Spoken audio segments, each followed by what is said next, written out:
رضا جعفری صاحب سے ہے۔ آغا صاحب یہ بتائیں کہ قرآن میں خاندان کا تصور پیش ہوا ہے یا نہیں، اس کے حوالے سے کچھ اگر آپ بتانا چاہیں۔ اعوذ باللہ من الشیطان الرجیم، بسم اللہ الرحمن الرحیم، رب اشرح لی صدری ویسر لی امری واحلل عقدۃ من لسانی یفقہوا قولی۔ الحمدللہ گزشتہ سال بھی میں آپ لوگوں کی خدمت میں اسی طرح کا ایک پروگرام کہ جس میں بندے حقیر کو اسی طرح کے خدمات کے حوالے سے یاد کیا گیا تھا، اور اس سال بھی آپ کی خدمت میں حاضر ہوں۔ خاندان کے مسائل اور ان کا حل۔ اس سال خاندان کا اخلاق قرآن کی نگاہ میں کے عنوان سے آج آپ کی خدمت میں حاضر ہیں۔ سوال نفیس بھائی نے جو فرمایا بہت اچھا سوال ہے، لیکن اس سوال کے جواب سے پہلے گو کے جواب عرض کروں گا آپ کی خدمت میں۔ جواب سے پہلے ایک چھوٹا سا مقدمہ مختصر سا آپ کی خدمت میں عرض کروں، اور وہ یہ کہ جس خدائے واحد نے ہمیں اس کائنات میں انفرادی زندگی گزارنے کو نہیں بھیجا، بلکہ خاندانی زندگی میں ہی ہمیں خلق فرمایا ہے، اور خاندانی زندگی کا ایک حصہ ہم آپ کو قرار دیا ہے، اور ایک وہ کتاب محکم کہ جو اپنے آخری نبی پر اللہ پاک نے نازل فرمائی ہے، اس کتاب میں اگر خداوند تبارک و تعالی اس ہی جز یا اسی حصے کو مینشن اور واضح نہ کرے تو یہ کتاب کامل نہیں ہے۔ باعث کہ ہم یہ دعویٰ رکھتے ہیں، ہمارا کیا دعویٰ، جن پر یہ کتاب نازل ہوئی ہے ان کا یہ دعویٰ ہے کہ یہ کتاب محکم ہے، اور کتاب ہر لحاظ سے کامل و مکمل ہے، اور انسان کو مکمل کرنے کے لیے مکمل ہے، کامل کرنے والی۔ اللہ تبارک و تعالیٰ نے قرآن میں خاندان کا تصور آقا صاحب کسی ایک جگہ پر بیان نہیں فرمایا، بلکہ متعدد جگہوں پر متعدد حوالوں سے جو بات ہوئی ہے، جب اس کو باریک بینی کے ساتھ دیکھا جائے تو خود بخود واضح ہو جاتا ہے کہ یہاں پر خاندان کے حوالے سے بات کی جا رہی ہے۔ بعض ایسی جگہیں کہ جہاں پر اللہ تبارک و تعالیٰ نے انسان کو مخاطب کیا ہے اپنی عبادت کی طرف، اپنے آپ کو ایک ماننے کی طرف، خدا کو ایک ماننے کی طرف خدا نے انسان سے اگر تقاضا کیا ہے، اس کے فوراً بعد اپنے والدین کے ساتھ احسان کے ساتھ پیش آنا، اپنے والدین کے ساتھ نیکی کے ساتھ برتاؤ کرنا، یہ خود اشارہ ایک اجتماعی زندگی، خاندانی زندگی کی طرف ہے۔ اور اگر انسان اس اشارے سے بھی خاندانی زندگی کے تصور کو نہ سمجھے، اس کا مطلب یہ ہے کہ قرآن کو دقت کی نگاہ سے ہم نہیں دیکھ رہے۔ ہم اور آپ اس ماہ مبارک رمضان میں جو قرآن کی تلاوت کیا کرتے ہیں، کم سے کم سال بھر میں اگر جو تلاوت کرتے ہیں وہ تو تلاوت ہوتی ہے، لیکن عام طور پر ماہ مبارک میں جو تلاوت کیا کرتے ہیں، اس تلاوت میں جیسا کہ ابھی ترجمہ بھی پیش کیا گیا ہمارے یہاں پر آنے سے پہلے، اسی قرآن کے ترجمے اور ترجمے پر دقت کے ساتھ اگر ہم قرآن کی ایک ریڈنگ کر لیں، پورے پارے 30 پارے نہیں لازمی نہیں ہے، 15 پارے نہیں لازمی نہیں، 7 نہیں، 3 نہیں بھائی، پورے رمضان میں ایک آدھے پارے کا بھی آدھا پارا، جس کو پاؤ پارا کہتے ہیں، 1/4 پارے کو اگر ہم سمجھیں اور اس پر کمانڈ حاصل کر لیں، اور یہ اس سال کے لیے ہمارے لیے ایم ہو، اول رمضان ابھی بتا رہا ہوں، اس سال کے لیے ہمارے لیے ایم ہو کہ ہم قرآن کو جب سمجھنے جا رہے ہیں، قرآن کے کسی ایک پارے کا فرسٹ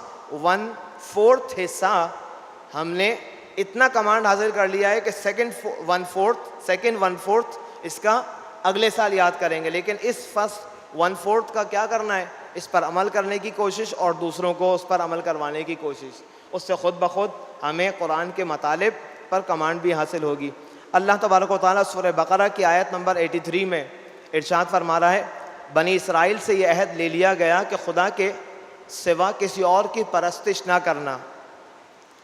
ٹھیک ہے, خدا اپنی پرستش کی طرف بنی اسرائیل سے یہ عہد لے چکا, اور اپنے نزدیکی رشتہ داروں کے ساتھ احسان اور نیکی کے ساتھ سلوک کرنا. یہ نزدیکی رشتہ دار اور دور والے رشتہ دار بھی خدا مینشن کر کے خود بتا رہا ہے کہ دیکھو, جب تم میری عبادت کر رہے ہو تو میری عبادت کے ساتھ ساتھ تم اگر کوئی اور نزدیک ترین کوئی اور کام کرنا چاہتے ہو میری عبادت کے ساتھ ساتھ, تو وہ افضل ترین کام کون سا ہو سکتا ہے؟ تمہارے نزدیک ترین جو افراد رہتے ہیں, تمہارے بھائی بہن, تمہارے والد, تمہاری والدہ, ان کے ساتھ نیکی کے ساتھ برتاؤ کرنا. یعنی تم اجتماعی زندگی کے لیے خلق کیے گئے ہو, اجتماعی زندگی میں خلق کیے گئے ہو, اجتماعی زندگی گزارنے کے لیے تمہیں دعوت دی جا رہی ہے, اور اس میں تم کیسا برتاؤ اپنے ہمسایوں کے ساتھ اور اپنے اطرافیان, نزدیک ترین اطرافیان کے ساتھ کرو گے. اور ابھی جب تم چھوٹے ہو اور مجھے ایک مان رہے ہو, اب اپنے گھر والوں کے ساتھ اچھا برتاؤ کر رہے ہو, اس کے بعد اگلے قدم جب بڑھاؤ گے اور بڑے ہو جاؤ گے, جب یہ لوگ تمہاری کوئی اور ہمسر کا انتظام کریں گے, اس وقت بھی ان نزدیکیوں کو فراموش نہیں کرنا ہے. ان کے ساتھ وہی برتاؤ رکھنا ہے جیسا برتاؤ ان کے لیے اپنی اس ہمسر سے پہلے تھا. عجیب ہے, نیکی کیا ہے؟ نیکی کے ساتھ برتاؤ کرو. پھر نیکی کیا چیز ہے؟ خود سورہ بقرہ کی آیت نمبر 177 میں خداوند تبارک و تعالیٰ نیکی کو بتا رہا ہے. نیکی ہے کیا؟ بعض اوقات ہم لوگ نیکی سمجھتے ہیں صدقہ دے دیا نیکی ہے. نیکیاں بہت ساری ہیں. خمس نکال دیا نیکی ہے, یا ہم نے خدا کے کہنے پر کسی مشرق کی طرف یا مغرب کی طرف رخ کر لیا, کیا وہ نیکی ہے؟ نہیں. نیکی, یہاں ترجمہ کر دوں آیت کا آپ کی خدمت. نیکی کیا ہے؟ سورہ بقرہ کی آیت نمبر 177 میں خداوند تبارک و تعالیٰ ہم کو بتا رہا ہے نیکی وہ نہیں ہے کہ اپنا رخ مغرب یا مشرق کی طرف کر لیں, بلکہ نیکی یہ ہے کہ خدا پر اور روز جزا پر ایمان لاؤ, اور اپنی ثروت و دولت, توجہ اس نقطے پر, خدا پر اور اس کے خدا اور روز جزا پر ایمان لاؤ, اور جو ثروت و دولت تمہارے پاس ہے اپنے نزدیک ترین رشتہ داروں پر, اقربا پر انہیں خرچ کرو. یہ نیکی ہے. ہم اور آپ نیکی کو کیا سمجھ رہے تھے؟ کچھ اپنے مال میں سے کچھ صدقہ دے دیا. نہیں, وہ جو صدقہ دیتے ہو وہ تو اپنے مال میں برکت کے لیے دیتے ہو. وہ جو تمہارے پاس جمع تمہاری ثروت و دولت ہے, خدا فرما رہا ہے, اس کو تم اپنے نزدیک ترین رشتہ داروں میں, یہ خود خدا بتانا یہ چاہ رہا ہے کہ دیکھو جب تم اجتماعی زندگی میں زندگی بسر کر رہے ہو, خاندانی زندگی ہے تمہاری, تم کسی کے فرزند ہو, تم پر بھی کچھ فرض ہے, اور جب تم کمزور تھے اور تمہاری تمام ذمہ داری کسی پر تھی جن کا نام والد والدہ, انہوں نے اپنے پاس جو کچھ تھا, اپنا کریم ٹائم, ایک والد اور والدہ اپنا کریم ٹائم کس کو دیتے ہیں؟ اپنا کریم ٹائم کس کو کہا جاتا ہے؟ ہر ایک انسان کا ایک کریم ٹائم جوانی کا ٹائم ہوتا ہے. عورت اپنی جوانی میں, مرد اپنی بالکل جوانی میں, جب اس کی شادی ہوتی ہے اور فرزند آتا ہے. اب ان دونوں میاں بیوی کا اہم ترین ہدف, ایم, مقصد کیا ہوتا ہے؟ یہ جو فرزند خدا نے گود میں دیا ہے اس پر اپنا اس جوانی کا زور بازو کا کمایا ہوا مال بے دھڑک خرچ کرنا ہے. جو اس طرح سے اس پر بے دھڑک خرچ کرنے کو اور اس سے کچھ حاصل بھی نہیں کرنا ہے, وہ بدتمیزی بھی کر رہا ہے, کوئی بات نہیں, وہ بد اخلاقی بھی کر رہا ہے. چھوٹا بچہ ہے نا, چھوٹا بچہ ہے, 3 سال کا ہے, 4 سال کا ہے, 5 سال کا ہے, بد اخلاقی بھی کر رہا ہے, بے احترامی بھی کر رہا ہے, کبھی آ کر گردن پہ بھی چڑھ رہا ہے, لیکن سب چیزیں قبول ہیں. اور ان سب چیزوں کے ساتھ اس کے لیے نئی گاڑی بھی آ رہی ہے, نئے سے نیا, سب چیزیں نئی سے نئی اس کو دی بھی جا رہی ہیں. کس مال سے؟ جس مال کی محبت دل میں ہے, لوگوں کو دینے کو تیار نہیں ہوں, لیکن اس پر اس کے مانگے بغیر اس پر خرچ کر رہا ہوں. اس کو بہترین تعلیم دلوانی ہے, اس کو بہترین پہنانا ہے, اس کو بہترین اڑانا ہے, اس کو بہترین جگہ پہ رکھنا ہے, اس کو بہترین جگہ پر جاب کے لیے فٹ کروانا ہے. تمام تر چیزیں یہ جو والد اور والدہ خرچ کر رہے ہیں, اب جب تم جوانی کو پہنچ گئے اور یہ کمزور پڑ گئے, اب تمہارے پاس جو کچھ ہے اس خدا پر بھی ایمان رکھو. یہ اس کا لنک ہے آپس میں. اس خدا پر بھی ایمان رکھو اور اس روز جزا پر بھی ایمان رکھو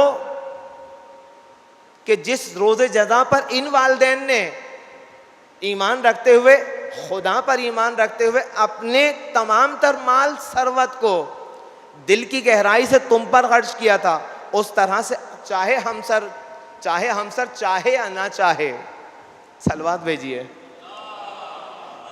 صلی اللہ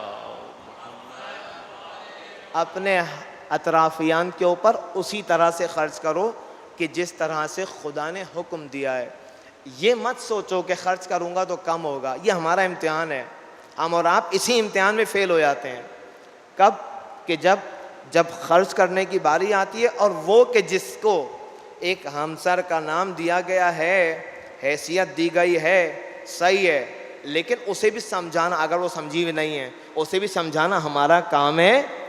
نہ یہ کہ اس کے سمجھانے میں آ کر ان لوگوں کے حق کو ہم دبا دیں. کیا ان کو کوئی سمجھانے والا نہیں تھا اس وقت؟ اس وقت انہوں نے تو بے دھڑک خرچ کیا. آج ہماری باری ہے تو ہمیں پیچھے بریک لگانے والی نہیں. بابا ایسا نہیں ہونا چاہیے، بلکہ اسے ایسا بنا دو کہ وہ یہ کہے دیکھو تمہیں یہاں تک انہوں نے پہنچایا ہے، تم بھی ان کی کھل کر خدمت کرو. ہماری اجتماعی زندگی میں برکت یہیں سے آئے گی. جب ان چیزوں پر عمل کرنا شروع کریں گے، خود بخود ہمارا روز جزا پر ایمان بھی بڑھے گا، خدا پر ایمان بھی بڑھے گا، اور اپنے مال میں برکت، زندگی میں برکت، شہرت، عزت، دولت سب کچھ ملے گی. صلوات بھیجیے. اللہم صلی علی محمد وآلہ. آغا صاحب نے بہت اچھی طرح سوال کا جواب دیا کہ خاندان کا تصور اور اس سے کیا مطلب ہے. ایک بات جو میں اس میں مطلب استفسار کروں گا، اسٹریچ کروں گا اس کو، کہ پورا قرآن جلدی بار بار پڑھنے کے بجائے اس رمضان میں یہ طے کرے کہ تھوڑا پڑھیں گے، شاید پاؤ پڑھ لیں، لیکن اچھی طرح سمجھ کے پڑھیں اور اس پہ کمانڈ حاصل کریں، کیونکہ اسی قرآن میں ہر مسئلے کا حل موجود ہے. صرف مسئلہ یہ ہے کہ ہم اس کو پڑھتے نہیں اور سمجھتے نہیں ہیں. اب ہم طے کریں کہ اس کو پڑھ کے اپنی تمام مشکلات کو اسی قرآن سے حاصل کریں. میرا دوسرا سوال آغا سجاد مہدی صاحب سے ہے. ماشاءاللہ آغا صاحب کو میں کافی سال سے جان رہا ہوں، FRC میں ماشاءاللہ اپنی خدمت دے رہے ہیں. آغا صاحب آپ سے سوال یہ ہے کہ کیا قرآن میں اس بات کی طرف اشارہ ہے کہ میاں بیوی کا آپس کا رشتہ کیسا ہونا چاہیے؟ اعوذ باللہ من الشیطان الرجیم. بسم اللہ الرحمن الرحیم. وبہ نستعین. الحمد لأہلہ والصلاة علی اہلہا. یہ سوال جو ڈاکٹر صاحب نے ابھی سامنے رکھا ہے کہ شوہر اور بیوی کے درمیان رابطہ کس قسم کا رابطہ ہونا چاہیے. دیکھیں عزیزان گرامی، قرآن مجید کے اندر خاندان کے حوالے سے بہت سی باتیں اشاروں کی زبان میں آئی ہیں. مولانا رضا جعفری صاحب نے اس سلسلے میں فرمایا کہ قرآن میں اگر اس بنیادی یونٹ کی طرف اشارہ نہ ہو، پورے معاشرے کا جو بنیادی ترین یونٹ ہے وہی خاندان ہے. بہت سارے خاندان ملتے ہیں، اس کے بعد ایک معاشرہ تشکیل پاتا ہے. اگر اس کے بارے میں قرآن میں کچھ نہ ہو تو اس کا مطلب یہ ہے کہ یہ کوئی کامل نہیں بلکہ ناقص کتاب ہے. لہٰذا اس کے بارے میں قرآن میں بہت کچھ ہونا چاہیے. اب یہاں پر پروردگار عالم بعض اوقات باتوں کو اشاروں کی صورت میں بیان کرتا ہے، کنائے کی صورت میں بیان کرتا ہے. اس کا فائدہ یہ ہوتا ہے کہ اگر کسی بات کو بہت زیادہ تفصیل کے ساتھ بیان کیا جائے تو ایک ہی بات کو بیان کرنے میں بہت ٹائم لگ جاتا ہے، جبکہ قرآن ایسی کتاب ہے کہ وہ اس میں خداوند متعال چاہتا ہے کہ مختصر الفاظ میں چیز کو بیان کر دیا جائے. اب پروردگار عالم اس حوالے سے ایک آیت آپ کی خدمت میں عرض کرنا چاہتا ہوں. فرماتا ہے احل لکم لیلۃ الصیام الرفث الی نسائکم ہن لباس لکم وَأَنْتُمْ لِبَاسٌ لَهُنَّ. عورتوں کے بارے میں یہ کہا جا رہا ہے میاں اور بیوی کے بارے میں کہ ہنّ لباس لکم، عورتیں تمہارے لیے لباس ہیں، وَأَنْتُمْ لِبَاسٌ لَهُنَّ، اور تم ان کے لیے لباس ہو. اچھا، اب یہ ظاہر ہے کہ صراحتی الفاظ نہیں ہیں، اس کے اندر کنایا ہے ایک خاص چیز کی طرف کہ لباس اور انسان کا آپس کا رشتہ کیا ہوتا ہے. اگر لباس اور انسان کے آپس کے رشتے کو سمجھ لیا جائے تو ہم محسوس کر پائیں گے، سمجھ پائیں گے کہ عورت کا یعنی بیوی کا مرد کے شوہر کے ساتھ اور شوہر کا بیوی کے ساتھ کیا رشتہ ہو سکتا ہے. اب یہ لباس کی جو اصطلاح آئی ہے اس کے اندر انسان کے ساتھ اس لباس کا جو رشتہ ہے، علماء نے اس کے بارے میں چند بہت بنیادی نکات بیان فرمائے. دیکھیے عزیزان گرامی، لباس کا انسان کے ساتھ کیا رشتہ ہے. انسان جب اپنے لیے لباس انتخاب کرتا ہے، مثال کی بات ہے اگر عورت ہے تو وہ اپنے لیے زنانہ لباس کا انتخاب کرے گی، مرد ہے تو اپنے لیے مردانہ لباس، بچہ ہے تو اس کے لیے بچکانہ لباس. پھر اگر کوئی مثال کی بات ہے معاشرے کا مثلاً کوئی ایسا فرد ہے جس کا کام آفس ورک ہے تو وہ اس لحاظ سے اپنے لباس کا انتخاب کرے گا. اگر اس کا تعلق مثلاً علماء کی کیٹیگری سے ہے تو وہ چاہیں گے کہ لباس کو اپنے معاشرتی اسٹیٹس کے مطابق اختیار کریں. اسی طرح سے اگر کوئی ٹیچر ہے، اگر کوئی کسی اور شعبے میں کام کرتا ہے تو لباس ہمیشہ اپنی شخصیت کے مطابق اختیار کیا جاتا ہے. تو اس لیے جب یہ کہا جاتا ہے کہ عورتیں تمہارے لیے لباس ہے، تم ان کے لباس ہو، تو اس کا مطلب یہ ہے کہ تم لوگ جب کسی زوجہ کا انتخاب کرو اور اسی طرح سے عورت جب کسی شوہر کے لیے ہاں کہے، انتخاب کرے، تو وہ اپنی شخصیت کو مد نظر رکھے اور اس بات کو دیکھے کہ کون سا شوہر اس عورت کے لیے مناسب ہے اور کون سی بیوی اس مرد کے لیے مناسب ہے. یعنی اس تناسب کا خیال رکھنا چاہیے. یہ اس لفظ لباس سے ہماری سمجھ میں آتا ہے، جس کو روایات کی زبان میں کف کہا گیا ہے. یعنی بیوی کے لیے ایسا شوہر والدین کو ڈھونڈنا چاہیے جو اس کا کف ہو، برابری کرتا ہو، اس کے ہمسر ہو اس کا. اور اگر مرد کے لیے عورت کی تلاش ہو رہی تو بھی کف کی صورت میں ہونی چاہیے. اگر کف نہ ہو تو یہ دونوں ایک دوسرے کے ساتھ میچ نہیں کر پائیں گے. بالکل ایسے ہی ہو جائے گا جیسے فرض کر لیجیے کہ ایک مرد کے لیے ہم اسے زنانہ لباس پہنا دیں تو اب بہت سارے کام ہو جائیں گے لیکن اس کی شخصیت کے ساتھ یہ چیز میچ نہیں کرے گی. اگرچہ مثال کی بات ہے وہ گرمی سے بچ جائے گا زنانہ لباس پہن کر، اس کے اوپر دھوپ نہیں پڑے گی، سردی ہوگی تو کچھ نہ کچھ اس کو بہتری میسر آ جائے گی، لیکن اس کی شخصیت کے ساتھ یہ لباس میچ نہیں کر پائے گا. لہٰذا جب بھی والدین چاہیں کہ اپنے بچوں کے لیے بہتر بیوی یا بہتر شوہر کا انتخاب کریں تو ہمسر اور کف، شریک حیات کف ہونا چاہیے، اس کے برابر ہونا چاہیے. ایک لفظ لباس سے اس چیز کو علماء نے استفادہ کیا ہے. دوسری بات اس سے یہ بھی استفادہ کیا ہے کہ لباس انسان کو سرد و گرم سے محفوظ رکھتا ہے. لباس انسان کو سرد و گرم سے محفوظ رکھتا ہے. یعنی ایک بیوی اپنے شوہر کے لیے لباس ہے، یعنی اسے معاشرے میں پیش آنے والی مشکلات سے محفوظ رکھنے کی کوشش کرتی ہے.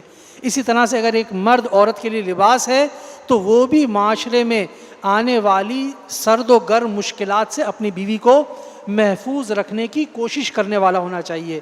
ایک مرد کا یہ فرض ہے کہ اس کی بیوی کی جو ضروریات ہیں اس کو پورا کرے.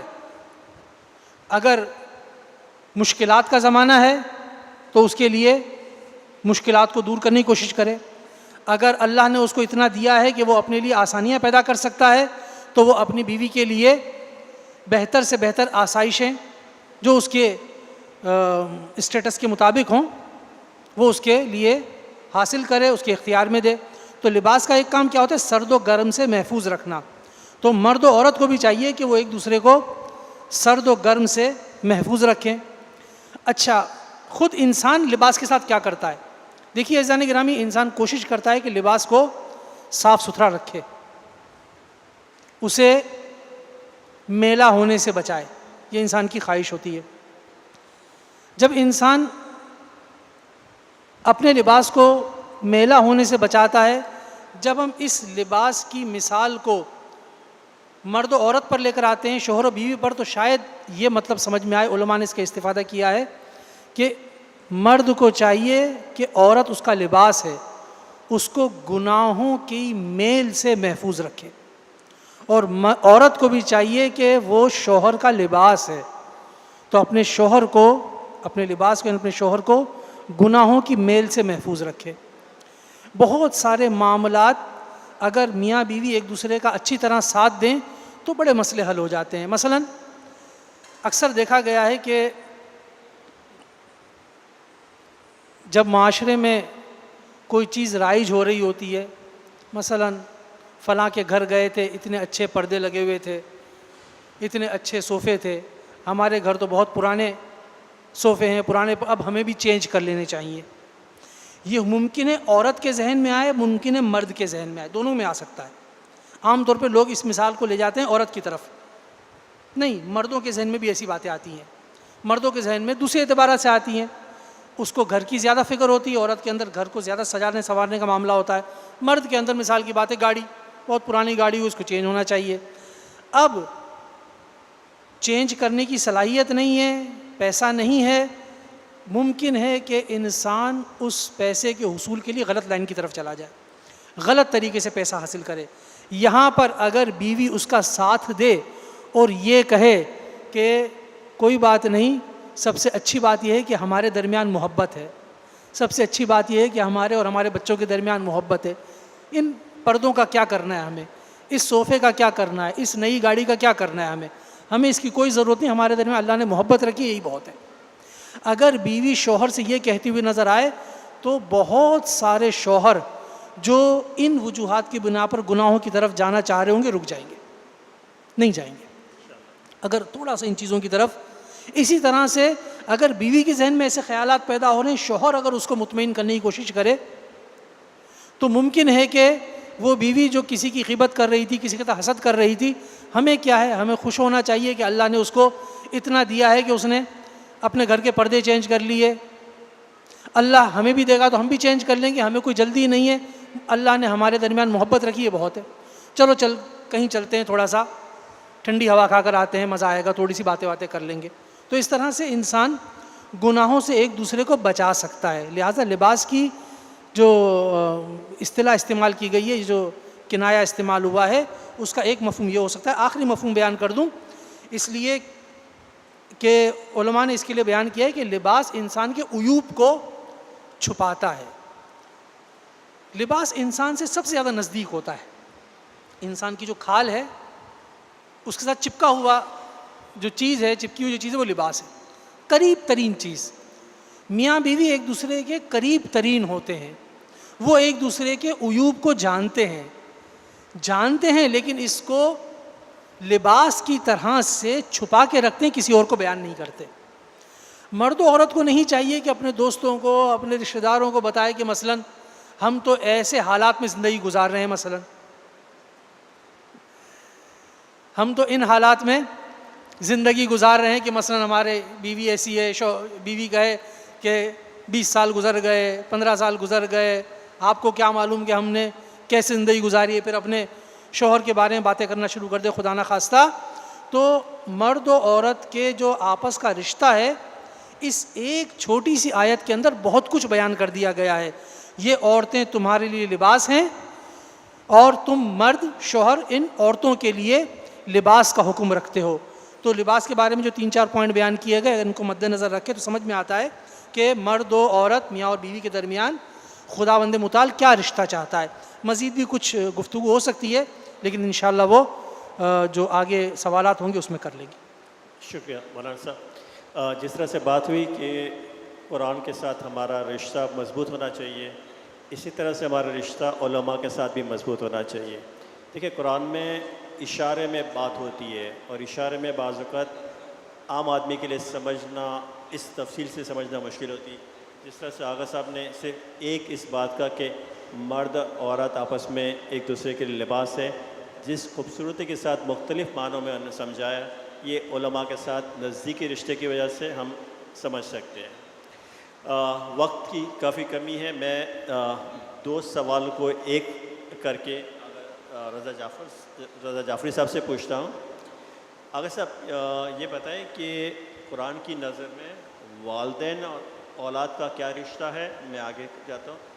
کیا وہ ان کے مالک ہے اور یہ ان کی پراپرٹی ہے، یا ان کی ذمہ داری ہے کہ ان کی تربیت کر کے ان کو آزاد زندگی اپنی زندگی گزارنے کا موقع دے؟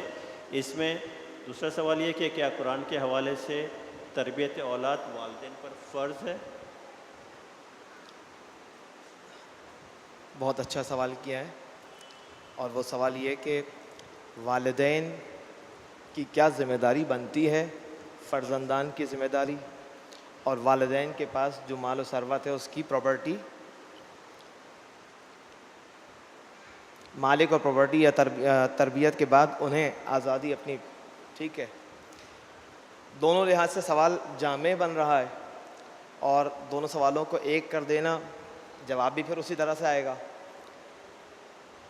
عرض یہ ہے کہ اللہ تبارک و تعالیٰ نے قرآن میں جس طرح سے والدین کا احترام اور والدین کے ذمے بچوں کی تربیت کی ذمہ داری کو رکھا ہے، اسی قرآن میں اللہ تبارک و تعالیٰ نے وراثت کے بھی احکام کو بیان فرمایا ہے.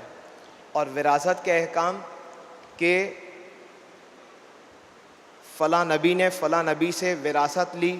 اب میں اس پوری ڈیٹیل کے اندر نہیں جا رہا کہ جس کو بی بی نے فلاں دربار میں جا کر کے اپنی وراثت کو اپنے بابا سے جو لی تھی کو اس بات کرنے کے طور پر تمام دلائل پیش کیے تھے، بٹ وہاں پر خود بخود یہ بات تو واضح ہو جاتی ہے کہ بی بی خود دربار میں جا کر اگر ثابت کر رہی ہیں کہ ہاں میرے بابا کی وراثت مجھ کو ملی ہے، کہ جس کے ثبوت یہ اور یہ اور یہ آیات ہیں، بس ان آیات کو مد نظر رکھتے ہوئے یہاں پر ہم اب تربیت کی بات اگر کریں کہ تربیت فرزندان، اولاد کی تربیت والدین کے فریضہ یقیناً اللہ تبارک و تعالیٰ نے اور اس سے پہلے والے سوال میں بھی جو میں نے اٹیچ کیا تھا اس بات کو، اللہ تبارک و تعالیٰ نے جن فرزندان کو ہماری گود میں اپنی امانت کے طور پر دیا ہے، اور ان کی تربیت کو اگر فریضہ والدین کا قرار نہ دے تو پھر والدین سے زیادہ نزدیک تر فرزندان کے لیے اور کوئی ہستی نہیں ہے، نمبر ایک.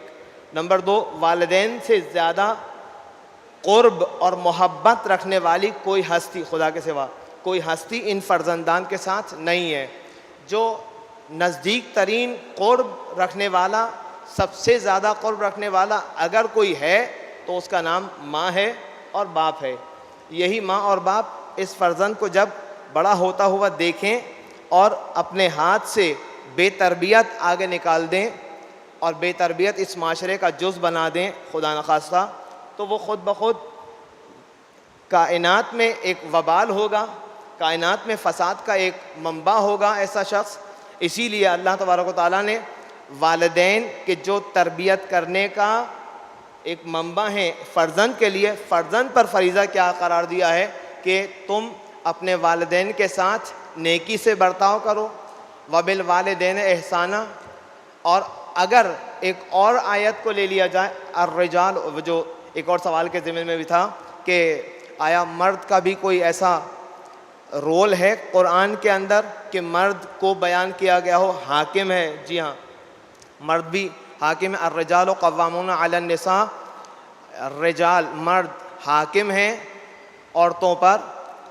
اگر ان تمام باتوں کو مد نظر رکھیں کہ مرد حاکم ہیں عورتوں پر، اور یہ مرد اور عورت دونوں حاکم ہیں فرزند پر، اور یہ فرزند اپنے آپ کو ان دونوں کے ماتحت سمجھے، اب اس فرزند کو کیا کہا جا رہا ہے؟ فلا تقل لہما اف، اور ان دونوں سے اف تک نہ کہنا. یہاں پر خداوند تبارک و تعالیٰ ہمیں یہ بتا رہا ہے کہ دیکھو، اپنے سے بڑے کے ساتھ اگر تم کسی وقت کسی بے احترامی کے چیپٹر میں، کسی بے احترامی کے حدود میں جا رہے ہو، وہ بے احترامی اگر والدین کے ساتھ تمہارے دماغ میں بھی آئے، تمہارے تفکر میں بھی آئے، تمہارے سوچ میں بھی آئے، تو خبردار اپنی زبان سے ایک کلمہ اف تک بھی تمہارے زبان سے نہ نکلے. یہ کلمہ اف وہ چھوٹا ترین اظہار تکلیف کا ورڈ ہے کہ اگر اس سے چھوٹا اور کوئی ورڈ ہوتا تو خدا اسے اس جگہ پر استعمال کرتا ہوتا. اور یہی ورڈ ہمیں بتا رہا ہے کہ والدین کے ساتھ کس طرح سے برتاؤ کرنا ہے. پھر روایات کے اندر آ جائیں.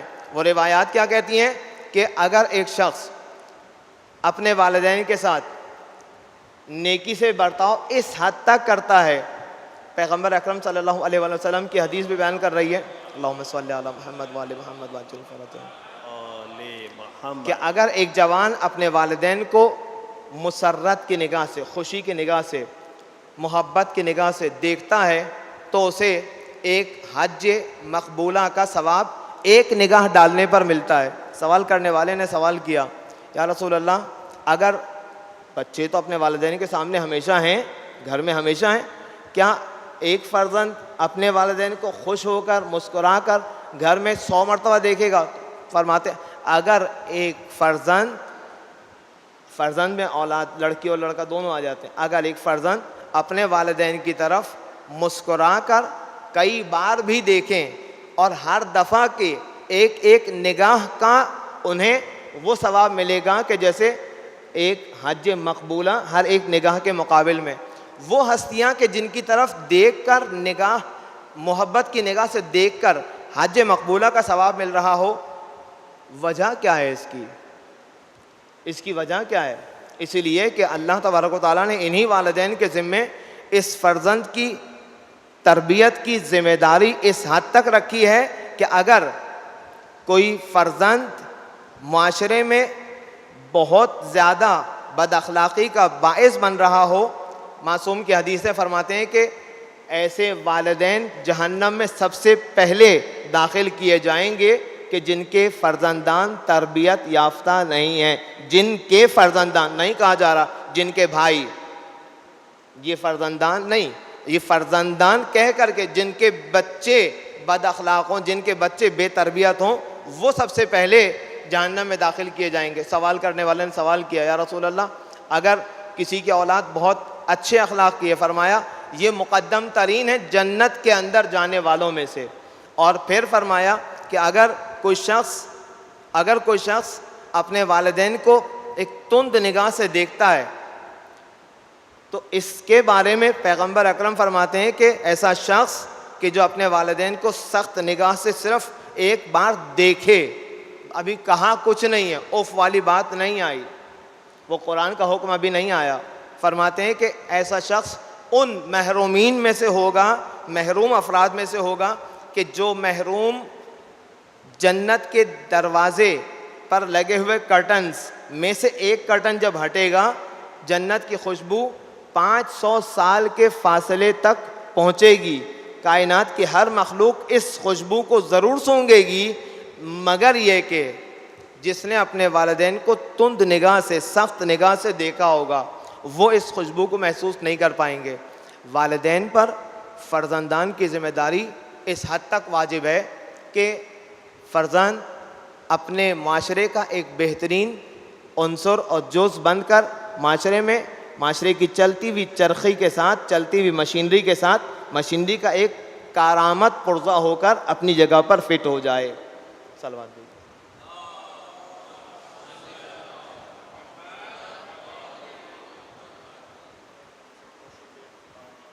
آواز نہیں آئی. اگر سجاد سے سوال کروں گا, ہم دیکھتے ہیں کہ جب لڑکی کی شادی ہوتی ہے تو اس کی زندگی میں ان کو نظر آتا ہے کہ وہ پہلے ماں باپ کی باتیں مان رہی ہوتی ہے, ماں باپ کی مرضی سے زندگی گزار رہی ہوتی. پھر ذہن میں یہ آتا ہے کہ میری شادی ہوگی تو میں اپنی مرضی سے کچھ چیزیں کر سکوں گی, اپنے شوہر کی اجازت سے اس کے ساتھ رہتے ہوئے کر سکوں. لیکن وہ جیسے کچھ گھروں میں جیسے داخل ہوتی ہے تو ان کو نظر آتا ہے کہ وہاں بجائے اس کے کہ وہ اپنی مرضی چلا سکے, اس کے اوپر مرضی چلانے والے 10 اور لوگ ہوتے ہیں جو اس سے کہتے ہیں کہ خاموش, ہم جیسے کہتے ہیں ایسے زندگی گزارے. آپ یہ بتائیں کہ کیا قرآن کے حوالے سے یا اسلام کے حوالے سے بڑے خاندان اور اس قسم کے خاندان جہاں لڑکی کی کوئی بات نہیں سنتا, کوئی بات نہیں مانتا, اس کے اوپر حکم چلانے والے 10 لوگ موجود ہوتے ہیں, کیا اس خاندان کی گنجائش ہے یا اس کے لیے بھی کوئی حق ہے زندگی گزارنے کا؟ یہ بہت اہم نقطے کی طرف اشارہ کیا ہے ڈاکٹر صاحب نے, اور جو اکثر خاندانوں میں ہمیں مشکلات نظر آتی ہیں، اور جب فیملی ریلیشن کی میٹنگز میں ہم لوگ بیٹھتے ہیں اور اس میں جو پرابلم سامنے آ رہے ہوتے ہیں، تو اس میں سے ایک اہم مسئلہ یہ بھی ہوتا ہے کہ گھر کے افراد میاں اور بیوی کے علاوہ اس گھر کے اندر دوسرے بہت سارے افراد کا انٹرفیئر ہوتا ہے ان کی زندگی کے اندر. ایک مرد ہے، ایک عورت ہے، انہوں نے آپس میں شادی کی ہے، ان کے بچے ہیں، لیکن اس گھر کے اندر ان دو افراد کے درمیان کے اندر بہت زیادہ انٹرفیرنس ہوتا ہے دوسرے افراد کا، جس کی وجہ سے بہت زیادہ پرابلمز عام طور پہ نظر آتی ہیں. عزیزان گرامی، دیکھا جائے تو جو خاندان کا سب سے بنیادی ترین معاشرے کا یونٹ ہے وہ خاندان ہے. یہ خاندان جو بنتا ہے وہ یہیں سے بن رہا ہوتا ہے کہ ایک شخص ایک عورت سے شادی کرتا ہے اور اس کے بعد سے وہاں سے بچے ہوتے ہیں اور اس کی ایک زندگی کا آغاز ہوتا ہے. وہ خود ہے، اس کی بیوی ہے، اس کے بچے ہیں، اور اس کو زندگی گزارنی ہوتی ہے. عام طور پہ معاشروں میں یہ دیکھا بھی گیا ہے، پاکستان کے معاشرے کے علاوہ جو دوسرے معاشرے ہیں مسلمان معاشرے، ان میں اکثر میں یہی دیکھا جا رہا ہے کہ شادی ہوتی ہے تو اس کے بعد مرد و عورت کو، اس نئے شادی شدہ جوڑے کو الگ زندگی گزارنے کا موقع دیا جاتا ہے. یہ لوگ اپنی الگ زندگی گزارتے ہیں، الگ گھر لیتے ہیں اور مستقل طور پر اپنی زندگی گزارتے ہیں، اپنے فیصلے کرتے ہیں، اپنے جو ان کے ذہن میں ہوتا ہے اس کو آگے لے کے چلتے ہیں. لیکن ہمارے یہاں جو انڈو پاک کا معاشرہ خاص طور پر، یا اس سے ملتے جلتے جو معاشرے ہیں، ان کے اندر ہمارے یہاں بڑی فیملی کا سسٹم چل رہا ہوتا ہے. اب تو اس میں کچھ کمی بھی آ گئی ہے، کیونکہ حالات اتنے مشکل ہو گئے ہیں، گھر چھوٹے ہو گئے ہیں، تو اب وہ پہلے کی طرح سلسلہ نہیں ہوتا. پہلے آپ کو معلوم ہے گھروں کا ایک سلسلہ ہوتا تھا کہ چاروں طرف کمرے ہوتے تھے اور ایک ہی گھر کے اندر دادا اور دادی کے زیر سایہ ایک بچہ اس کمرے میں رہ رہا ہوتا تھا، ایک بچہ اس کمرے میں رہ رہا ہوتا اپنی فیملی کے ساتھ، اور اس طرح سے دو کمرے یا ایک ہی کمرہ بانٹ دیا جاتا تھا اور وہ زندگی گزرتی تھی. لیکن چونکہ ذرا معاشرے کے اب ایسے حالات پہلے کی طرح نہیں رہے ہیں، گھر چھوٹے ہو گئے، تو یہاں پہ بھی یہ معاملہ آیا ہوا ہے. لیکن پھر بھی جو ہمارے یہاں بنیادی سوچ ہے وہ یہی ہے. لیکن اسلام ہمیں کہیں بھی ایسی سوچ کی تائید کرتا ہوا اور تاکید کرتا ہوا نظر نہیں آتا ہے. یعنی اسلام یہ کہتا ہوا نظر نہیں آتا کہ فیملی کو ایسا ہی ہونا چاہیے کہ دادا اور دادی کے زیر سایہ بچے ایک ہی گھر کے اندر رہیں. اس چیز کی تائید اور تاکید اسلام میں کہیں پر نظر نہیں آتی. البتہ اس کا یہ مطلب نہیں ہے کہ دادا اور دادی اور گھر کے بزرگوں کا احترام نہیں ہے. احترام بہت زیادہ ہے، اس احترام کی بات نہیں کر رہا ہوں. ابھی جو ڈاکٹر صاحب کا سوال ہے اس کے حوالے سے جواب دینا چاہ رہا ہوں کہ ایک ایسی فیملی کہ جس کے اندر سب لوگ ایک ہی گھر کے اندر، ایک ہی چھت کے نیچے یا ایک ہی باؤنڈری کے اندر رہ رہے ہوں، اس بات کی تائید ہمیں کہیں پر قرآنی سلسلے میں نظر نہیں آتی. اس کا اشارہ زیادہ تر جو فیملی لائف ہے اس میں میاں اور بیوی کا تذکرہ زیادہ آتا ہے یا اولاد کا تذکرہ زیادہ آتا ہے. اور ویسے بھی جو ہمارے یہاں پردے کا سلسلہ اب شروع ہوا اور لوگوں کی توجہ پردے کی طرف بڑھی، تو لوگوں نے محسوس کیا کہ مثال کی بات ہے گھر کے اندر نامحرم افراد ہوتے ہیں. اب ان کی موجودگی میں پردے کا کیا کیا جائے، کس طرح ہو سکتا ہے. مثلا کہتے ہیں کہ دیور آیا، ہم تو اس کو بھائی سمجھتے ہیں، ہم نے بچپن سے دیور کو پالا ہے. مثلا جب ہماری شادی ہوئی، کوئی عورت کہتی ہے کہ جب میری شادی ہوئی تو میرا دیور مثلا 3 سال کا تھا، 4 سال کا تھا، 2 سال کا تھا، اور میں نے ہی اس کو پالا ہے، تو لہٰذا اب جب میں نے اس کو پالا ہے تو کیا وہ میرے لیے محرم ہے، میں اس کو اپنے محرم کے طور پہ ڈیل کر سکتی ہوں. یہ مشکلات پیدا ہونا شروع ہوئیں. اس حوالے سے ایک صاحب یہ بتا رہے تھے، جب ہم قم میں تھے تو ایک صاحب کہنے لگے میں افریقہ گیا تو وہاں پہ کسی نے یہ سوال کیا کہ بھائی انسان اپنے دیور سے شادی تو کر نہیں سکتا، ظاہر ہے کہ عورت کا شوہر زندہ ہے اور وہ دیور سے شادی تو نہیں کر سکتی ہے، لہٰذا دیور سے شادی نہیں ہو سکتی، وہ محرم ہے، نامحرم نہیں ہے، وہ محرم ہے۔ اب ہم اس کے ساتھ پردے کی ہمیں کیا ضرورت ہے؟ اس قسم کا ایک سوال کسی نے کیا تو عالم دین کہنے لگے کہ جب میرے سامنے یہ مسئلہ پیش آیا تو میں نے کہا کہ ایک شادی شدہ عورت تو کسی سے بھی شادی نہیں کر سکتی، چاہے وہ دیور ہو، چاہے وہ چچا کا بیٹا ہو، ماموں کا بیٹا ہو، چاہے کوئی ملازم ہو، چاہے وہ سڑک پہ چلنے والا کوئی عام آدمی ہو، شادی شدہ عورت تو کسی شادی کر ہی نہیں سکتی۔ تو اس کا مطلب ہے کہ ہر شادی شدہ عورت چونکہ کسی شادی نہیں کر سکتی، سب کے سب اس کے محرم شمار ہو جائیں، اور اب وہ اس کو پردے کی مثلا ضرورت ہی نہ ہو، شوہر کے ساتھ اس لیے کہ اس کا شوہر ہے، اور دوسروں کے ساتھ اس لیے پردے کی ضرورت نہیں ہے کہ وہ کسی کے ساتھ شادی کر ہی نہیں سکتی۔ تو یہ ایک احمقانہ قسم کا سوال ہے، اور چونکہ ایک عورت کا رشتہ شوہر کے ساتھ محرمیت کا، بھائی کے ساتھ محرمیت کا ہے کہ وہ شادی کر ہی نہیں سکتی اپنے بھائی کے ساتھ، اپنے ماموں کے ساتھ، اپنے چچا کے ساتھ، اپنے بھتیجے کے ساتھ، چاہے اس کی شادی کسی سے ہوئی ہو یا نہ ہوئی ہو، وہ شادی کر ہی نہیں سکتی۔ یہاں پر وہ اس کو پردے کی ضرورت نہیں ہے، لیکن اگر اس کی شادی کا امکان ہے، فی الحال چونکہ وہ شادی شدہ ہے تو شادی نہیں کر سکتی، وہ معاملہ اور ہے۔ میں کہنا یہ چاہتا تھا، یہ تو برسبیل تذکرہ میں نے ایک سوال ممکن ہے کہ آج بھی لوگوں کے ذہنوں میں ہو اس لیے بیان کر دیا، ورنہ جو اصل بات بیان کرنا چاہ رہا تھا، اس قسم کے سوالات پہلے بہت زیادہ ذہنوں میں آیا کرتے تھے، اس لیے کہ فیملیاں ساتھ رہا کرتی تھیں اور لوگوں کے اندر پردے کا رجحان زیادہ ہو گیا تھا، تو اس طرح کے سوالات ہوتے تھے۔ اب چونکہ فیملیاں تھوڑا سا الگ الگ ہونے بھی لگی ہیں، اور کوشش یہ بعض خاندانوں میں یہ کوشش ہوتی ہے کہ شادی کے کچھ عرصے بعد بچوں کو ان کو مستقل کر دیا جائے، ان کو الگ گھر لے کر دے دیا جائے کرائے پر یا خرید کر یا کسی بھی طرح سے، کہ وہ الگ اپنی زندگی کو آغاز کریں اور اپنی زندگی کو آہستہ آہستہ سیٹل کرنا شروع کریں۔ تو اسلام بھی ہمارے سامنے در حقیقت کوئی اس بات کی تائید نہیں کرتا ہے کہ فیملی اس قسم کی ہونی چاہیے کہ اس میں سب لوگ ایک ہی چھت کے نیچے دادا دادی کے زیر سایہ اس طرح سے رہیں کہ اس کے اندر سارے بھائی بہن ایک ہی جگہ پر رہتے ہیں۔ بہت شکریہ آغا صاحب۔ رضا جعفری صاحب سے ایک سوال کروں گا۔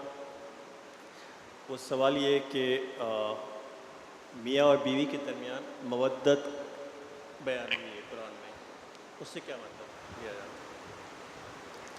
میاں اور بیوی کے درمیان مودت، اللہ تبارک و تعالیٰ نے جس رشتے ازدواج میں بندھنے کا حکم قرآن میں دیا ہے، وَانكِحُوا الْأَيَامَ مِنكُمْ وَالصَّالِحِينَ مِنْ عِبَادِكُمْ وَإِمَائِكُمْ، قرآن میں فرمایا إِن يَكُونُوا فُقَرَاءَ يُغْنِهِمُ اللَّهُ مِنْ فَضْلِهِ وَاللَّهُ وَاسِعٌ عَلِيمٌ، کہ اس ایک آیت کے ذریعے سے ثابت تو یہ ہو رہا ہے کہ اللہ تبارک و تعالیٰ حکم دے رہا ہے کہ اپنے فرزندان کو، اپنے غلاموں کو، اپنے فرزندان کو، بیٹوں بیٹیوں کو، اور اپنے غلاموں کو جو تمہارے ماتحت ہیں ان کا نکاح کر دو۔ اور دیکھو، فقر سے، غربت سے، بے مالی سے، مال کے نہ ہونے سے گھبرا کر ان کی شادیاں کرنے سے اپنے ہاتھ کو روک نہیں لینا، بلکہ کر دو، شادیاں کر دو۔ ان یکونوا فقراء، اگر وہ فقیر ہوں گے، یغنیہم اللہ، ان کو اللہ غنی کر دے گا۔ کہاں سے غنی کر دے گا؟ من فضلہ، اپنے فضل و کرم سے، اللہ پر توکل۔ اور مودت و محبت بین زوجین، وہیں سے خداوند تبارک و تعالیٰ اسی رشتے ازدواج کے، علقے ازدواج کے ایجاد ہوتے ہی ایک نامحرم لڑکا، ایک نامحرم لڑکی، رشتے کے ایجاد ہو جانے کے بعد، نکاح کے صیغے پڑھ لینے کے بعد، یعنی خدا کے اس حکم پر عمل کر لینے کے بعد، اب ان دونوں کے درمیان ایجاد محبت و مودت ہو جاتی ہے۔ کہاں سے ہو جاتی ہے؟ وہ خدا خود دونوں کے دل میں ایک دوسرے کی نسبت قربت ڈالتا ہے۔ وہ دونوں اب ایک دوسرے کہ ہر دکھ درد کا مداوا کرنے کو, دفاع کرنے کو, ایک دوسرے کی بچت کرنے کو, ایک دوسرے کی حفاظت کرنے کو, ایک دوسرے کے مال کی حفاظت, ایک دوسرے کی امانت کی حفاظت, ایک دوسرے کی عزت کی حفاظت کرنے کو کہ درپے ہو جاتے ہیں دونوں. اور جہاں تک یہ القاء, یہ رشتہ ازدواج بڑھتا چلا جاتا ہے, آگے چلتا چلا جاتا ہے, وقت گزرتا چلا جاتا ہے, اور ان دو کے درمیان ایک تیسرا آتا ہے جس کا نام فرزند ہے, یہ اب محبت اور زیادہ اسٹرانگ ہو جاتی ہے. اس محبت کا اظہار وہاں پر زیادہ نظر آتا ہے کہ جب شوہر کے پاس مال کی کمی ہو, آزمائش میں عورت پڑ جائے یا عورت بیمار پڑ جائے اور مرد کو خرچ کرنا پڑے, دونوں کی نسبت بالکل برابر لے کے چلیں گے, دونوں کی نسبت.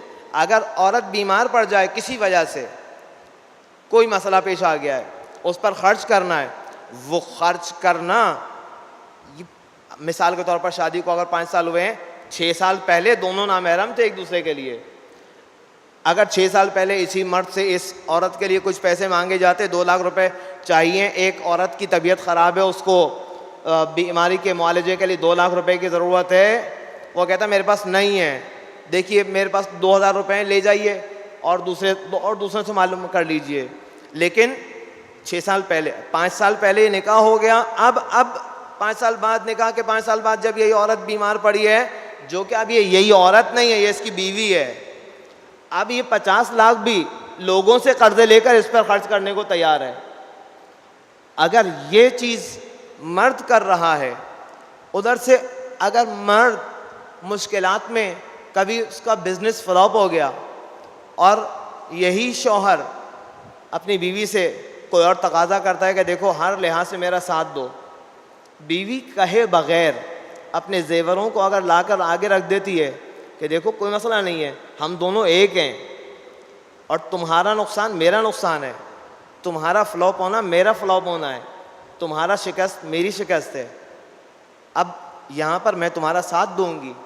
یہاں پر اگر عورت اسی طرح سے برتاؤ کرتی ہے, یہ اظہار محبت و مودت کا ایک مثال ہے. اللہ تبارک و تعالیٰ نے اگر بیوی کو ماتحت قرار دیا ہے شوہر کے, اس ماتحتی میں بھی بیوی کے لیے خدا نے اس مرد کے دل میں, جس مرد کو خدا نے بیوی کا حاکم بنایا ہے, الرجال قوامون علی النساء, اس مرد کے دل میں بھی اس کے لیے محبت رکھی ہے.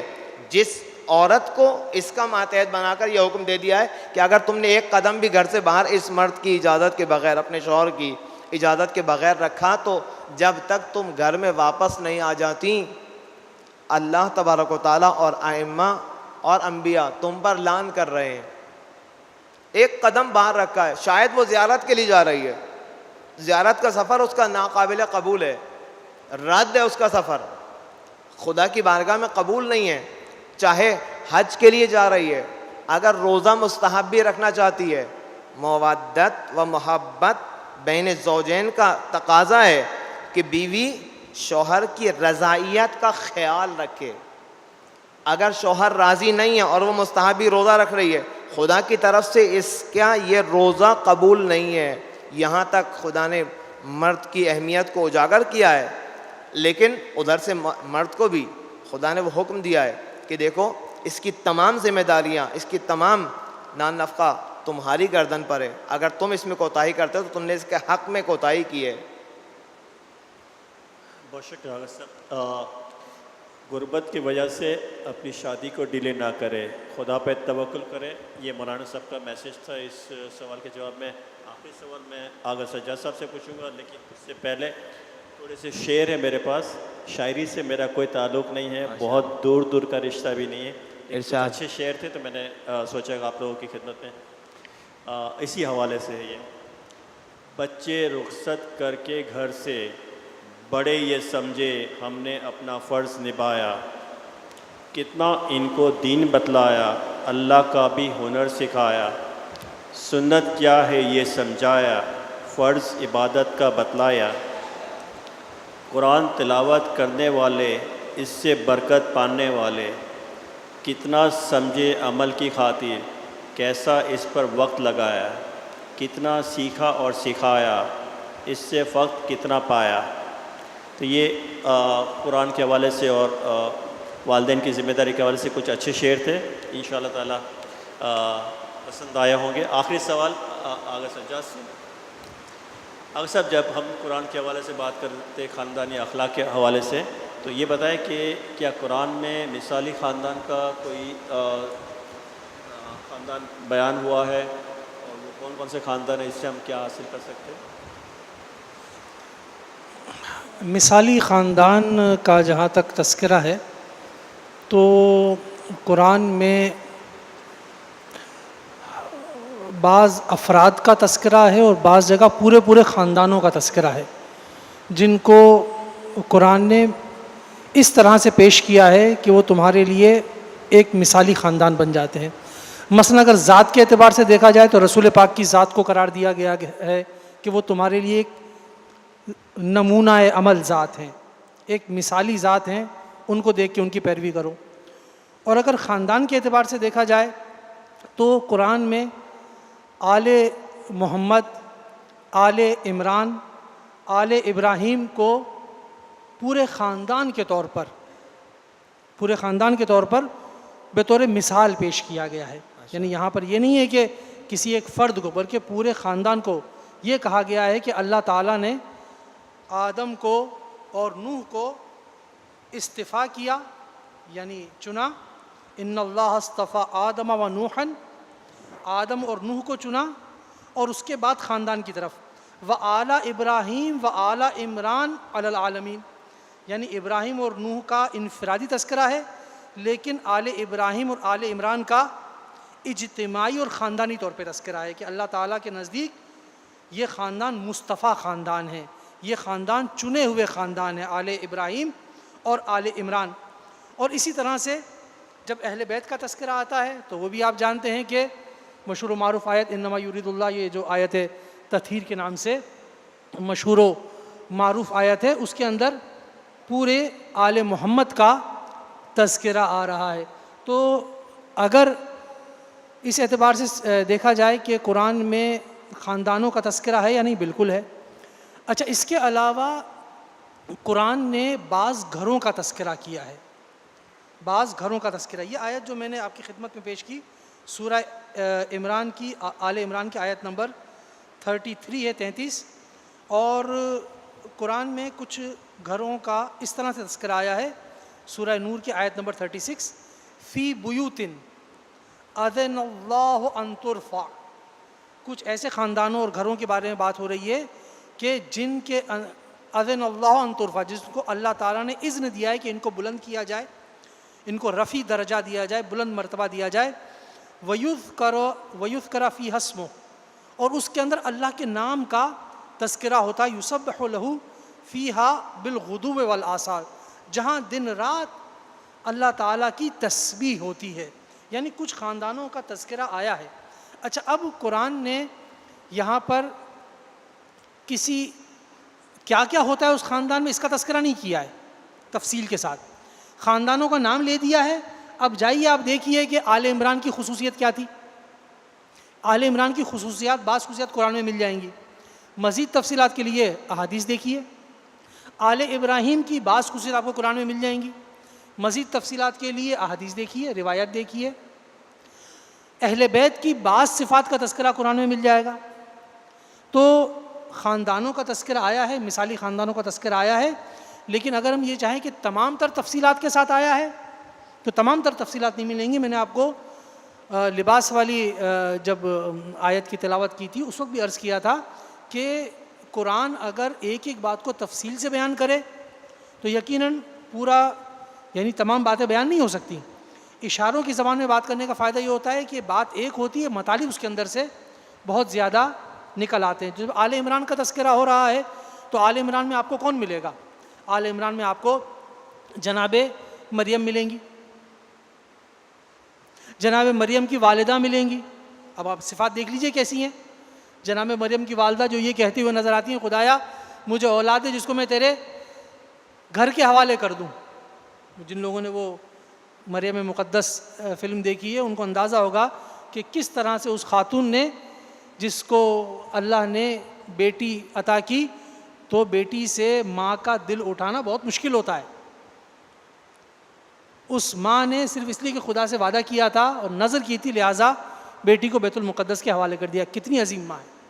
تو اب آل عمران کا جب تذکرہ کرنا ہے تو اس میں ان کی جناب مریم کا تذکرہ آئے گا, ان کی والدہ کا تذکرہ آئے گا. جناب مریم کی کیا صفات تھیں وہ بھی آپ چونکہ ویژولائز ہو گیا ہے تو بتانے کی ضرورت نہیں ہے. اگر مریم مقدس کا سلسلہ جو پروگرام تھا وہ اگر دیکھ لیں تو آپ کو اندازہ ہوگا کہ یہ شخصیت کس انداز کی مقدس شخصیت تھی, کس انداز کی عظیم. یا اگر آل ابراہیم کا تذکرہ آ رہا ہے تو ہے صرف نام, لیکن آئیے اس کی صفات دیکھیے کہ ابراہیم کون ہے, اسماعیل کون ہے. ابراہیم وہ ابراہیم کے سخت ترین امتحانات سے گزرے ہیں, سخت ترین امتحانات. آگ میں پھینکا جانا, شہر سے نکال دیا جانا, اپنے بیوی بچوں کو لے کر جانا اور اس کے بعد یہ حکم آ جانا کہ جاؤ اپنی بیوی اور بیٹے کو ایک ایسے بیابان میں چھوڑ دو جو آب و گیا ہے, جہاں نہ پانی ہے نہ سبزہ ہے, چھوڑ کے آ جاؤ. سخت ترین امتحان.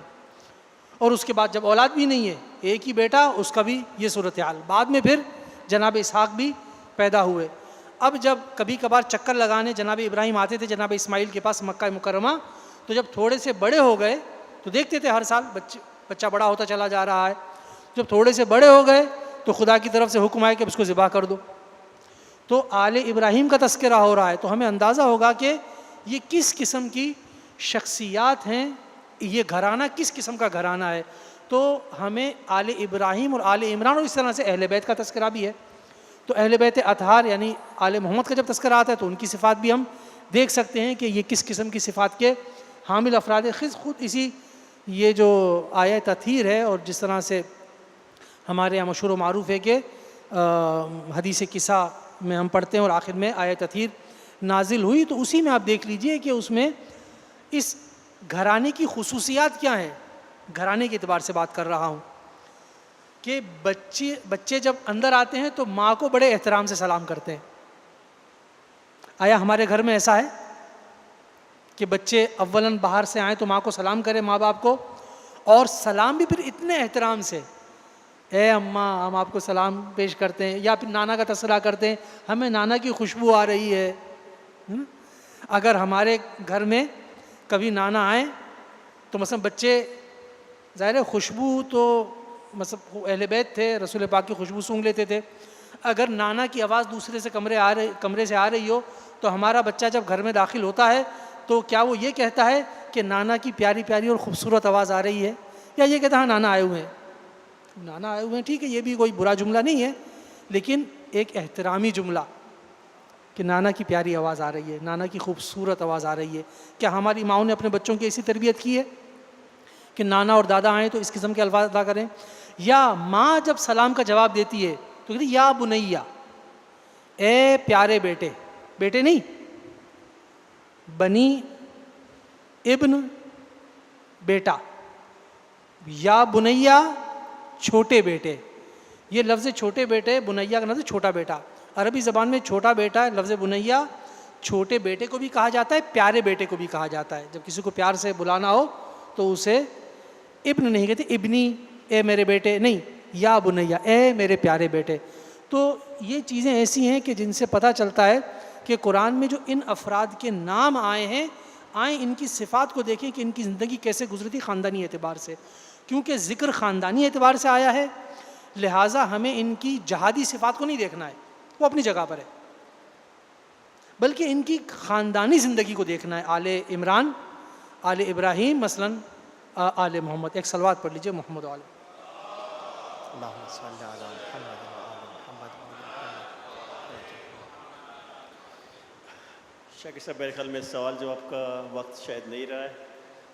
میں کے پی ایس آئی جی کی طرف سے مولانا جعفر صاحب کا اور مولانا سجاد مہدی صاحب کا بے حد مشکور ہوں کہ جس انداز سے انہوں نے قرآن میں اخلاق خانوادہ کے بارے میں ڈیٹیل بتائی.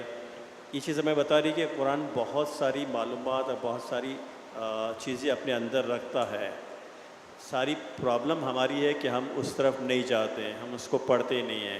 ہم نے قرآن کا مقصد جو بنا لیا ہے، اور اکثر ہم اس کا بیان کرتے ہیں کہ یہ طاق کے اوپر رکھی ہوئی وہ خوبصورت کتاب ہے جو صرف سال میں ایک آدھ دفعہ نیچے اتاری جاتی ہے، اور وہ بھی مٹی جھاڑ کے کسی کے سر پہ رکھ کے واپس وہیں رکھ دی جاتی ہے.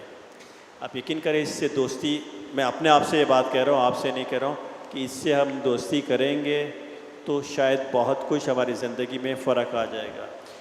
باہر کے ملکوں میں قرآن کی جگہ بائبل ہوتا ہے، اور وہاں پر میں نے دیکھا ہے کہ انہوں نے بائبل کلب بنائے ہوئے ہیں. وہ بائبل کو ویکلی پڑھتے ہیں یا ڈیلی پڑھتے ہیں، اس طرح سے انہوں نے کلب بنایا مختلف چھوٹے چھوٹے گاؤں میں. اب میری بڑی خوشی کی بات ہوگی، میں سمجھتا ہوں کہ اس میسیج کو دوں کہ یہاں پہ بھی اس طرح کے قرآنی کلب بنانے چاہیے کہ جہاں ینگسٹرز، ایلڈرلی قرآن کو پڑھے، تھوڑا تھوڑا پڑھے، اس کو ڈسکس کرے، پھر دیکھیں کہ زندگی میں فرق آتا ہے کہ نہیں. جب تک قرآن سے دوستی نہیں ہوگی شاید ہماری زندگی میں وہ فرق نہیں آئے گا. اس کے ساتھ ہی میں اس پروگرام سے خداحافظ کہتا ہوں. Thank you very much. آپ لوگوں کا بہت بہت شکریہ آنے کا، اور زحمت کا شکریہ. اگر مجھے 1 منٹ کی اجازت دی جائے جی. تو میں ایک چیز کی طرف اشارہ کرنا چاہوں گا کہ دیکھیے عزیزان گرامی، قرآن میں خود پروردگار عالم کہہ رہا ہے کہ اللہ تعالیٰ نے شوہر اور بیوی کے درمیان مودت کا رشتہ قائم کیا ہے، جیسا کہ مولانا صاحب نے اس کی طرف اشارہ کیا. خود خدا کہہ رہا ہے کہ اللہ تعالیٰ نے شوہر اور بیوی کے درمیان محبت کا رشتہ قائم کیا. مولانا صاحب نے کہا کہ محرم اور نامحرم ہے، جہاں نکاح کا صیغہ پڑھا جاتا ہے ایک عجیب محبت اللہ تعالیٰ قائم کر دیتا ہے. جب اللہ خود کہہ رہا ہے کہ میں نے محبت قائم کی ہے، اگر شوہر یہ کہے اپنی بیوی سے تنہائی میں یا سب کے سامنے، کیا کوئی حرج ہے کہ میں اپنی بیوی سے محبت کرتا ہوں، چاہے تنہائی میں چاہے سب کے سامنے؟ خدا نے محبت قائم کی ہے. اور اگر بیوی یہ کہے تنہائی میں یا سب کے سامنے مجھے اپنے شوہر سے محبت ہے، تو کیا کوئی اس میں حرج ہے؟ میرا خیال ہے کوئی حرج نہیں ہے، کیونکہ خود خدا نے رشتہ قائم کیا ہے. ہماری بعض مشکلات میں سے ایک مشکل یہ بھی ہے کہ ہم قرآن سے اتنے دور ہو چکے ہیں کہ قرآن کی واضح باتیں بھی ہم شرما شرمی میں اس کو حیا سمجھتے ہیں کہ یہ حیا، یہ بے حیائی ہے. مثلا اس قسم کے جملے کہنا، نہیں، یہ بے حیائی نہیں ہے. یہ قرآن میں جس چیز کا خود اظہار کیا گیا ہے اس کا واضح اظہار ہے. لہٰذا اگر اس قسم کے جملے ادا کیے جائیں تو اسے ہمیں بے حیائی نہیں سمجھنا چاہیے، بلکہ اس سچے جذبے کا اظہار سمجھنا چاہیے. بس میں نے 1 منٹ لیا تھا اس کے ساتھ. بر محمد و آل محمد صلوات.